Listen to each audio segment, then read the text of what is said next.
आपला आजार कधीच बरा होणार नाही याची पूर्ण जाणीव असणाऱ्या आणि आपली आयुमर्यादा नेमकी किती याचा कोणताच अंदाज नसणाऱ्या व्यक्तींसाठी आयुष्य हीच मोठी परीक्षा असते। वयाच्या 1.5 वर्षापासून स्पायनल मस्क्युलर ॲट्रोफी या अशाच असाध्य आजाराशी 2 हात करणाऱ्या आर्य ठोके या जिगरबाज विद्यार्थ्याने 10वीत 96 गुण मिळवून असाध्य यशाला गवसणी घालत कौतुकास्पद कामगिरी केली आहे। माझ्या क्षमता मला माहिती आहेत, त्या वाया जाऊ नयेत यासाठी मी नेहमीच प्रयत्न करतो। तसाच प्रयत्न मी 10वीच्या परीक्षेसाठी केला।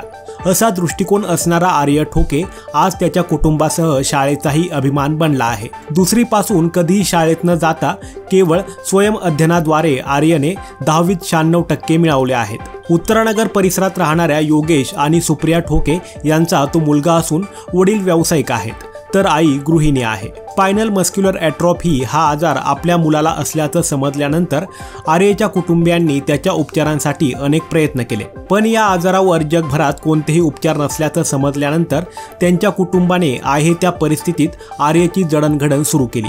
त्याच्यात आत्मविश्वास निर्माण करण्यासह परिस्थितीला तोंड देत 100% योगदान देण्याचा दृष्टिकोन विकसित केला। त्याच्या जोरावर हे यश मिळवणारा आर्य अनेक विद्यार्थ्यांसाठी प्रेरणा बनला आहे। स्पायनल मस्क्युलर ॲट्रोफी हा एक आनुवंशिक आजार आहे। यामध्ये मेंदूकडून शरीरातील स्नायूंना सूचना मिळणं हळूहळू बंद होतं। त्याचा परिणाम संबंधित व्यक्तीच्या शारीरिक हालचालींवर होतो। हा आजार असलेल्या व्यक्तींना कालांतराने कोणतीही हालचाल करता येत नाही। शारीरिकदृष्ट्या ते पूर्णतः परावलंबी असतात आणि त्यांची आयुर्मर्यादाही सामान्य व्यक्तींपेक्षा कमी असते।